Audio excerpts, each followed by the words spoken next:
Minneapolis police say they're searching for a suspect who shot at officers on the north side of the city. This was yesterday afternoon. The department says that they were investigating a car when a passenger inside shot at the officers. This is near the intersection of 35th and Oliver Avenues North in Minneapolis. They say that the officers did not return fire.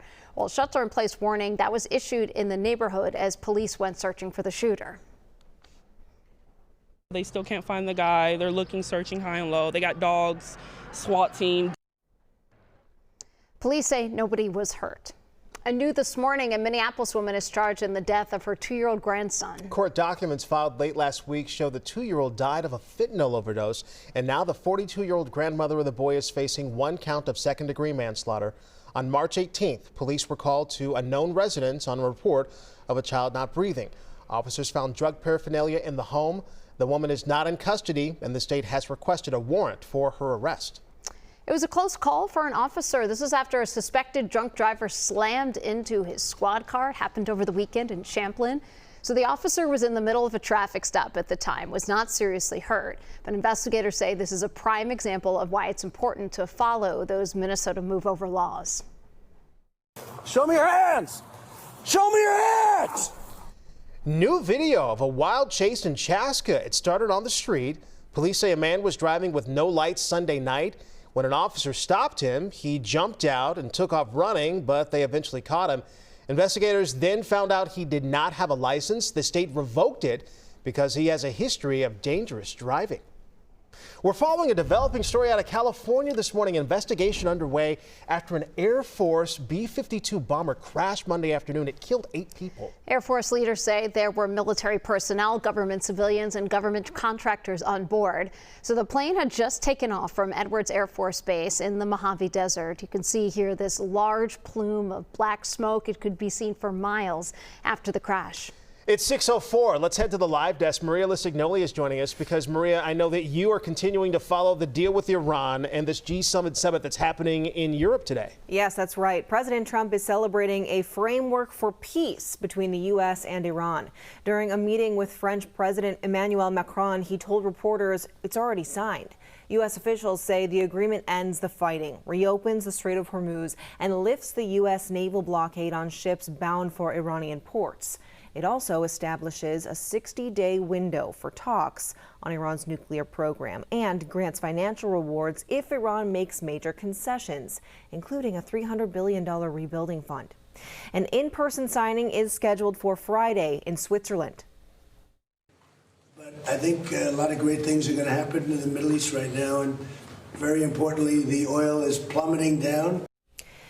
President Trump says the Strait of Hormuz will fully reopen when the agreement is officially signed. Meanwhile, today at the G7, the president is set to meet with leaders from Qatar and the United Arab Emirates as he turns his focus now to ending Russia's war in Ukraine.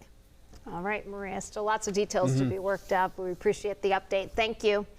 Now, as Maria mentioned, oil prices down, gas prices slowly making their way down as well across the nation and right here in Minnesota. Today, the national average $4.04. Minnesota's average sitting at $3.84. That's compared to a month ago when our state's average was $4.42.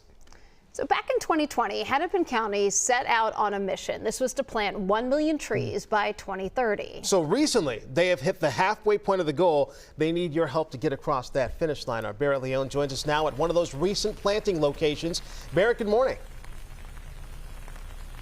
Good morning, AJ, Heather. Yeah, we are surrounded by dozens of freshly planted trees here in Minneapolis. And this is all a part of Hennepin County's 1 million trees planted by 2030. We're more than halfway to that goal, and it's a pretty exciting feat. And I'm joined here this morning by Dan Wittenhofer. Thank you for being here, Dan, forester with Hennepin County. Let's just talk first a little bit about this goal, because some of us remember a pesky insect coming into town, and that's part of this goal, right? Definitely, yeah. So the Hennepin County's million tree planting goal sort of was born out of the introduction of emerald ash borer into the state of Minnesota in around 2009. Really decimating our ash tree population both in the county and also sort of broadly statewide. So the million tree goal is an effort to sort of replace the canopy that's lost as a result of all these trees dying from emerald ash borer. Yeah.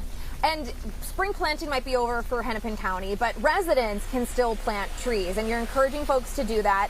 it can be a little overwhelming if you haven't done this before, and you've actually got a great resource online to help folks kind of figure out where to start. Yes, yeah. So as part of our 1-2 Tree campaign, we have a tree quiz. So it helps you decide, or it helps narrow down the huge range of options that can sometimes be paralyzing if you're like, I want a tree, but I don't know what sort. Ask you questions like, you know, do you want an evergreen tree? Do you want a flowering tree, a fruiting tree? And you can go down the list and sort of narrow down to a set of trees that feels manageable to tackle. Yeah, and it's a total of 5 questions, right? And you select your answer, and it's going to give you some results, hopefully, of options for folks. Yes. Do you have like a typical, go-to tree that you recommend to people, or how would you go about that recommendation? Maybe that's a lofty question. No, that's such a good question. I would say that it's really comes down to like the right tree for the right location. This black tupelo, Nyssa sylvatica, one of my favorite trees, but it's a little more on the fussy side, so maybe might not be a good one for everyone. But it's got great fall color, it's good for bees, good for birds, but it's a little fussier. Yeah. There's so many reasons to plant a tree. I mean, not only to replace some of that population we lost, but they're beautiful, so good for the environment, I know, for the climate, and we're going to dig into that in a little bit next in the half hour, Dan. Lots to cover this morning about the tree population and the work that you're doing. So thanks for being here with us this morning. I'm going to head it back to you. Hey, Heather. Hey, and Bear, just to be clear, we know the cities in Hennepin County plant trees, the counties plant trees, but to get to this 1 million, it's going to be up to us to do that, to buy our own trees on our own yards. Is that right? Yeah, it's a team effort. Yeah, that's right. It's a team effort. Okay. Absolutely. Great. Barrett Leone, live for us in Minneapolis, planting trees. We appreciate it, Barrett. Thank you.